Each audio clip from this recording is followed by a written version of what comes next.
श्री शिवाय नमस्तुभ्यम। हर हर महादेव। आप सभी को कार्तिक मास के कृष्ण पक्ष की अष्टमी तिथि की हार्दिक शुभकामनाएं। इसे साल की सबसे बड़ी अष्टमी माना जाता है और आज ही के दिन अहोई अष्टमी का व्रत भी रखा जाता है। कुछ जगहों पर इसे अहोई आठे के नाम से भी जाना जाता है। अहोई अष्टमी का व्रत करने से अति उत्तम फल मिलता है। इस व्रत को करने वाली स्त्रियों की सभी संतानें दीर्घायु होती हैं, उनके रोग शोक दूर होते हैं और उनको सुख संपत्ति की प्राप्ति होती है। उनमें सद्बुद्धि का विकास होता है और उनमें सभी प्रकार के सद्गुण आते हैं तथा संतानों पर आने वाले सभी संकट भी कट जाते हैं। इस व्रत को करने वाली स्त्री की संतानें जीवन के प्रत्येक क्षेत्र में सफलता प्राप्त करती हैं। तो आज मैं आपको सुनाने जा रही हूँ अहोई अष्टमी की 3 पौराणिक कथाएं। आप सभी से विनम्र निवेदन है कि इन कथाओं को बड़ी ही श्रद्धा और प्रसन्नचित्त मन से पूरा अवश्य सुनिएगा। एक साहूकार था जिसके 7 बेटे और 7 बहुएं थी और एक बेटी थी। दीपावली से पहले कार्तिक अष्टमी के दिन 7 बहुएं अपने इकलौती ननद के साथ जंगल में मिट्टी लेने के लिए चली गई। जहाँ से वे मिट्टी खोद रही थी वहाँ पर स्याऊ सेह की मांद थी। मिट्टी खोदते समय ननद के हाथ से सेई का बच्चा मर गया। तब स्याऊ माता बोले, तूने मेरे बच्चे को मारा है, इसीलिए मैं तेरी कोख को बांध दूंगी। तब ननद ने अपनी 7 भाभियों से कहा कि मेरे बदले में तुम में से कोई अपनी कोख बंधा लो। 6 भाभियों ने अपनी कोख बंधवाने से इनकार कर दिया, लेकिन सबसे छोटी यानी कि 7वीं भाभी सोचने लगी कि यह तो मेरी इकलौती ननद है और अगर इसकी कोख बंध जाएगी तो इसका वैवाहिक जीवन कैसे कटेगा। लेकिन अगर मैं अपनी कोख बंधा लूंगी तो कोई परेशानी नहीं है, क्योंकि मेरी जो 6 जेठानी है उनकी संतान होने से वंश तो चलता ही रहेगा। ऐसा सोचकर सबसे छोटी भाभी ने ननद के बदले में अपनी कोख बंधवा ली।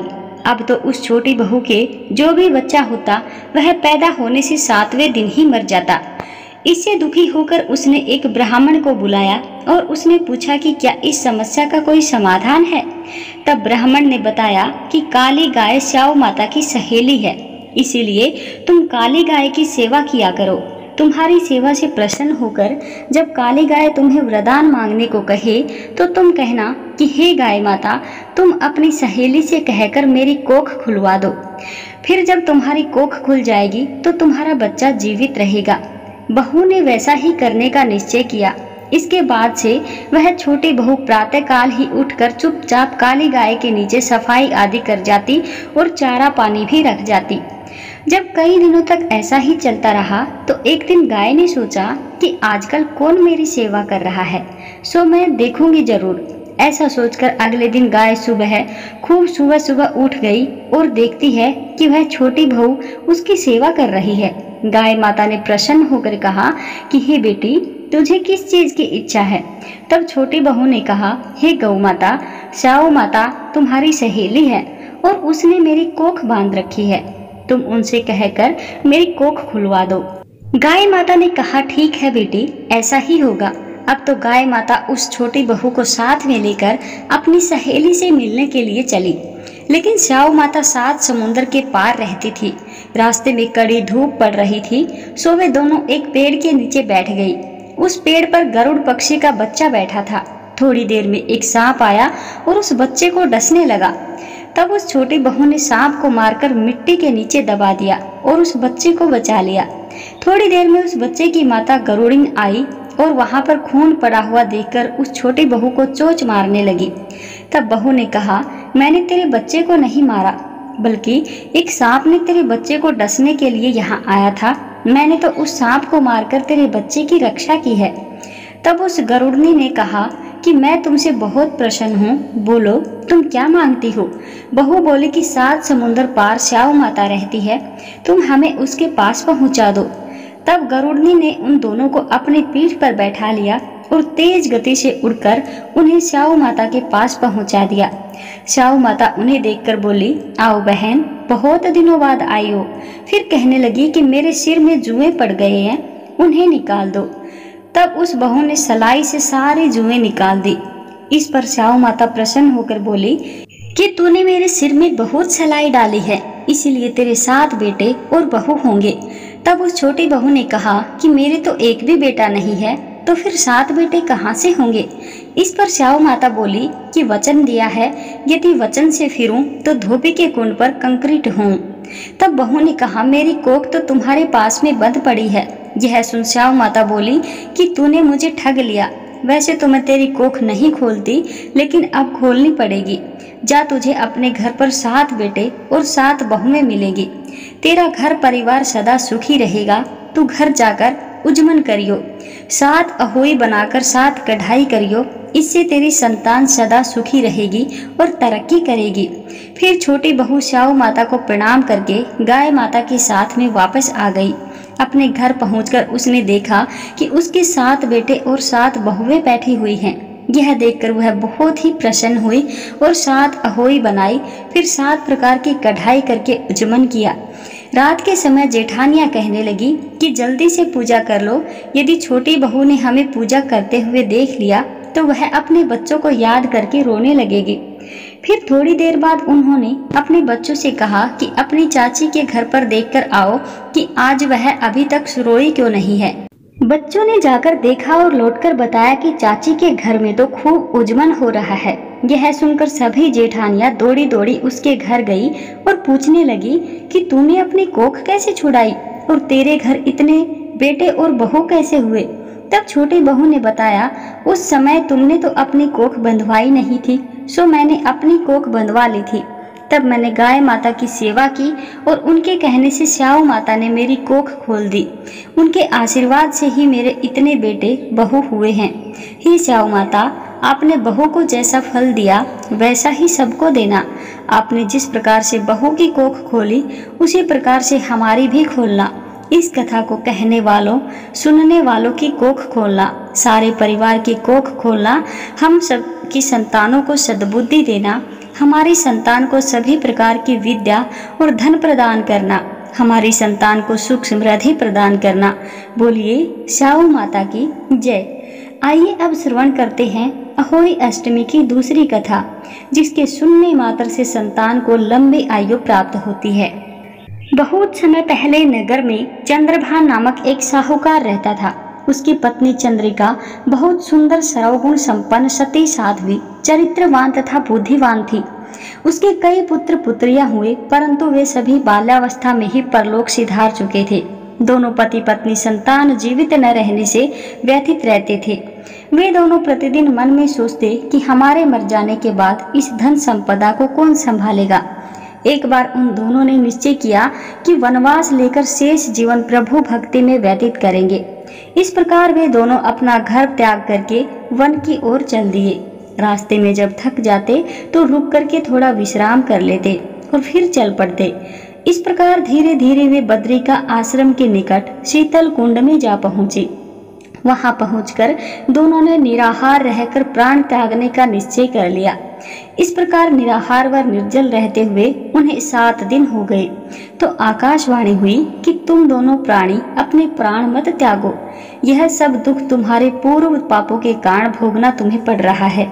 यदि तुम्हारी पत्नी कार्तिक मास के कृष्ण पक्ष में आने वाली अहोई अष्टमी को अहोई माता का व्रत और पूजन करे तो अहोई देवी प्रसन्न होकर साक्षात दर्शन देंगी। तुम उन्हें दीर्घायु पुत्रों का वरदान मांग लेना। व्रत के दिन तुम राधा कुंड में स्नान करना। तत्पश्चात चंद्रिका ने आकाशवाणी में बताए अनुसार विधि विधान से अहोई अष्टमी को अहोई माता का व्रत और पूजन अर्चन किया और तत्पश्चात राधा कुंड में स्नान किया। जब वे स्नान इत्यादि के बाद घर पहुँचे तो उस दंपत्ति को अहोई माता ने साक्षात दर्शन देकर वर मांगने को कहा। साहूकार दंपत्ति ने हाथ जोड़कर कहा, हे माता, हमारे बच्चे कम आयु में ही प्रलोक सिधार जाते हैं।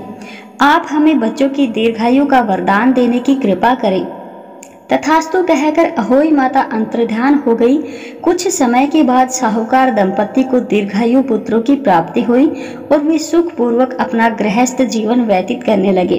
बोलिए अहोई माता की जय। आइए अब श्रवण करते हैं अहोई माता की एक और कथा। किसी नगर में एक सेठ सेठानी रहते थे। उनके 7 पुत्र थे। एक दिन साहूकार की पत्नी खदान में से खोदकर मिट्टी लाने के लिए गई। जैसे ही उसने मिट्टी खोदने के लिए कुदाल चलाई, वैसे ही उसमें रह रहे स्याऊ के बच्चे पर प्रहार से उसके बच्चे की मृत्यु हो गई। जब साहूकार की पत्नी ने श्याऊ को रक्त रंजित देखा तो उसके बच्चों के मर जाने का अत्यधिक दुख हुआ, परंतु जो कुछ होना था वह तो हो चुका था। यह उसे भूल अनजाने में हो गई थी, अतः दुखी मन से वह घर लौट आई। तत्पश्चात वह भी मिट्टी नहीं लाई। इसके बाद श्याऊ जब घर में आई तो उसने अपने बच्चों को मृत अवस्था में पाया। वह दुख से कतार हो अत्यंत विलाप करने लगी। उसने ईश्वर से प्रार्थना की कि जिसने मेरे बच्चों को मारा है उसे भी पुत्र शोक का दुख भोगना पड़ेगा। इधर श्याऊ के श्राप से 1 वर्ष के अंदर ही सेठानी के 7 पुत्र मृत्यु को प्राप्त हो गए। इस प्रकार की दुखद घटना देखकर सेठ सेठानी अत्यंत शोकाकुल हो उठे। उस दंपति ने किसी तीर्थ स्थान पर जाकर अपने प्राणों का विसर्जन कर देने का मन में संकल्प कर लिया। मन में ऐसा निश्चय कर सेठ सेठानी घर से पैदल ही तीर्थ की ओर चल पड़े। उन दोनों के शरीर में जब तक जान थी तब तक वे बराबर आगे बढ़ते रहे। जब वे चलने में बिल्कुल असमर्थ हो गए तो रास्ते में ही मूर्छित होकर भूमि पर गिर पड़े। उन दोनों की इस दयनीय दशा को देखकर करुणानिधि भगवान उन पर दयाद हो गए और आकाशवाणी हुई कि हे सेठ, तेरी सेठानी ने मिट्टी खोदते समय अनजाने ही श्याऊ के बच्चों को मार डाला था, इसीलिए तुझे भी अपने बच्चों का कष्ट सहना पड़ा। भगवान ने आज्ञा दी, अब तुम दोनों अपने घर जाकर गाय की सेवा करो और अहोई अष्टमी आने पर विधि विधान से प्रेम पूर्वक अहोई माता की पूजा करो। सभी जीवों पर दया भाव रखो, किसी का अहित ना करो। यदि तुम मेरे कहने के अनुसार आचरण करोगे तो तुम्हें संतान सुख प्राप्त हो जाएगा। इस आकाशवाणी को सुन सेठ सेठानी को कुछ धैर्य हुआ और वे दोनों भगवती का स्मरण करते हुए अपने घर को प्रस्थान किए। घर पहुंचकर उन दोनों ने आकाशवाणी के अनुसार कार्य करना प्रारंभ कर दिया।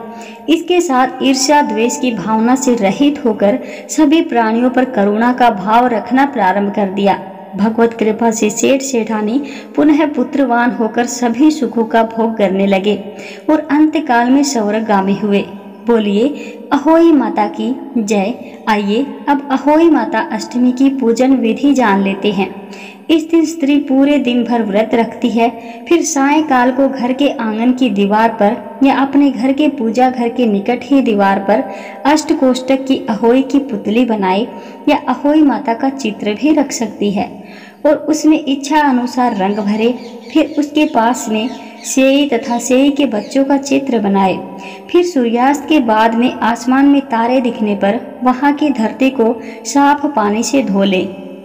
फिर वहां पर आटे से चौक पूरी कर ले और उस पर लकड़ी का एक पटरा रख दे। फिर एक लोटे पर रोले से स्वास्तिक बना ले और उसमें पानी भरकर उसे पटरे पर रख दे और उस पर एक ढक्कन जरूर ढक दे। एक कटोरी में हलवा तथा श्रद्धा अनुसार रुपए रख ले। फिर रोली, चावल, हलवा आदि से अहोई माता का पूजन करे। मौसम के अनुसार सब्जियां और फल भी रखे जा सकते हैं। इसके बाद में सभी महिलाएं अपने हाथ में गेहूं के 7-7 दाने ले। फिर कोई एक महिला व्रत की कथा को पढ़े तथा अन्य महिलाएं शांति पूर्वक सुने। फिर अंत में सभी मिलकर अहोई माता की जय बोलकर जयकारा लगाएं और हाथ में लिए हुए गेहूं के दानों को पक्षियों को चुगने के लिए डाल दे। इसके बाद में आसमान में तारों या चंद्रमा को अर्घ्य अवश्य दे। घर में तुलसी का पौधा लगा हुआ हो तो उसमें भी जल चढ़ा सकते हैं। फिर कटोरी में रखा हुआ हलवा और रुपए अपनी सास को या किसी सुहागिन स्त्री को दे। इसे बयाना देना कहते हैं और उनके पांव छूकर उनसे आशीर्वाद ले। अहोई अष्टमी की पूजा में आपने जिस कलश में जल भरकर रखा था उसी जल से दिवाली के दिन सभी लोगों को स्नान करवाना चाहिए। आइए अब अहोई माता के दिन सुनी जाने वाली एक और बहुत ही सुंदर सी कथा सुनते हैं। पौराणिक कथाओं के अनुसार राधा माता गोलोक में श्री कृष्ण जी के साथ निवास करती थी। एक बार देवी राधा गोलोक से कहीं बाहर गई। जब वापस आई तो देखा कि कृष्ण भगवान गोलोक में नहीं हैं। उस समय भगवान श्री कृष्ण अपनी एक सखी विराजा के साथ गोलोक में घूम रहे थे। यह बात जब राधा जी को मालूम हुई तो उन्हें बहुत ही गुस्सा आया और वो सीधे उनके पास पहुंच गई। वहां पहुंचकर उन्होंने भगवान श्री कृष्ण को काफी बुरा भला कहा। राधा जी का यह व्यवहार भगवान श्री कृष्ण मित्र सुदामा को बुरा लगा और उन्होंने राधा जी को पृथ्वी पर जन्म लेने का श्राप दे दिया। राधा रानी को इतने गुस्से में देखकर कृष्ण भगवान की सखी विराजा भी वहां से चली गई। इस श्राप के बाद राधा ने बदले में श्रीदामा को श्राप देते हुए कहा, राक्षस कुल में जन्म लेने का श्राप दे दिया। राधा रानी के द्वारा दिए गए श्राप के कारण ही श्रीदामा का जन्म शंखचूर्ण दानव के रूप में हुआ। दानव कुल में जन्म लेने के बाद भी भगवान विष्णु का अनन्य भक्त बना। वहीं दूसरी ओर राधा रानी ने भी पृथ्वी पर वृषभानु के घर पुत्री के रूप में जन्म लिया। लेकिन राधा रानी वृषभानु जी की पत्नी देवी कीर्ति के गर्भ से नहीं जन्मी थी। दरअसल जिस समय श्री दामा और राधा रानी एक दूसरे को श्राप दिया, तब भगवान श्री कृष्ण जी ने राधा रानी से कहा कि आपको पृथ्वी पर देवी कीर्ति और वृषभानु जी की पुत्री के रूप में रहना है। इसके आगे भगवान श्री कृष्ण ने राधा रानी से कहा कि जब आप विवाह के योग्य हो जाएंगी तो आपका विवाह मनुष्य के अवतार में रायण नामक एक वैश्य से होगा। हालांकि वह भी मेरे अंश अवतारों में से एक होगा। आप धरती पर भी मेरी प्रियतम बनकर ही रहेंगी, परंतु हम दोनों को वहां बिछड़ने का दुख सहना पड़ेगा। हे राधा रानी, अब आप धरती पर जन्म लेने की तैयारी करें। सांसारिक दृष्टि से देवी कीर्ति गर्भवती हुई और उन्हें प्रसव भी हुआ, लेकिन देवी कीर्ति के गर्भ में योग माया की प्रेरणा से वायु का प्रवेश हुआ और उन्होंने वायु को ही जन्म दिया। जब वह प्रसव पीड़ा से गुजर रही थी, उसी समय महादेवी राधा रानी एक प्यारी सी कन्या के एक रूप में प्रकट हो गई। जिस दिन राधा रानी प्रकट हुई वह भाद्रपद शुक्ल पक्ष की अष्टमी का दिन था। इसीलिए भाद्रपद शुक्ल पक्ष अष्टमी को राधा रानी अष्टमी के रूप में मनाया जाता है। इस दिन भगवान श्री कृष्ण और राधा रानी की पूजा की जाती है। इस व्रत को करने से हमें सभी सांसारिक सुख आनंद प्राप्त होते हैं। मान्यता के अनुसार इस व्रत को करने से धन की कमी नहीं होती और घर में बरकत बनी रहती है। बोलिए अहोई माता की जय। अहोई अष्टमी के व्रत में गणेश जी की भी खीर वाली कहानी जरूर सुननी चाहिए, वरना आपका व्रत पूजा अधूरा रह जाता है। अहोई अष्टमी के व्रत में अहोई माता की कहानी के साथ गणेश जी की यह खीर वाली कहानी अवश्य ही सुननी या पढ़नी चाहिए। ये बहुत ही जरूरी माना गया है। तो आइए श्रवण करते हैं गणेश जी की कथा का विस्तार से। एक दिन गणेश जी महाराज साधु का वेश भर के चुटकी में चावल और चम्मच में दूध लेकर घूम रहे थे कि कोई मेरी खीर बना दो। सबने थोड़ा सा सामान देखकर मना कर दिया तो एक बुढ़िया माई बोली, ला बेटा मैं बना देती हूँ तेरी खीर, और वह कटोरी ले आई। तो गणेश जी बोले कि बुढ़िया माई कटोरी क्यों लाई, टोप लेकर आओ। अब बुढ़िया माई टोप लेकर आई तो जैसे ही गणेश जी ने एक चम्मच दूध उसमें डाला तो वह दूध से भर गया। गणेश जी महाराज बोले कि मैं बाहर जाकर आता हूँ, तब तक आप खीर बनाकर रखना। खीर बनकर तैयार हो गई। अब खीर को देखकर बुढ़िया माई की बहू के मुंह में पानी आ गया। वह दरवाजे के पीछे बैठकर खीर खाने लगी तो खीर का एक छींटा जमीन पर गिर गया, जिससे गणेश जी का भोग लग गया। थोड़ी देर के बाद बुढ़िया गणेश जी को बुलाने गई तो गणेश जी बोले, बुढ़िया माई मेरा तो भोग लग गया। जब तेरी बहू ने दरवाजे के पीछे बैठकर खीर खाई तो एक छींटा जमीन पर पड़ गया था, सो मेरा भोग तो लग गया। तब बुढ़िया माई बोली, बेटा अब इसका क्या करूं? गणेश जी बोले, सारी खीर अच्छे से खा पीकर सबको बांट देना और बचे तो थाली में डालकर छीके पर रख देना। शाम को गणेश महाराज आए और बुढ़िया को बोले, बुढ़िया मेरी खीर दो। बुढ़िया खीर लेने गई तो उस थाली में हीरे मोती हो गए। हे गणेश जी महाराज, जैसे आपने धन दौलत बुढ़िया माई को दी वैसे ही सबको देना। बोलिए गणेश जी महाराज की जय।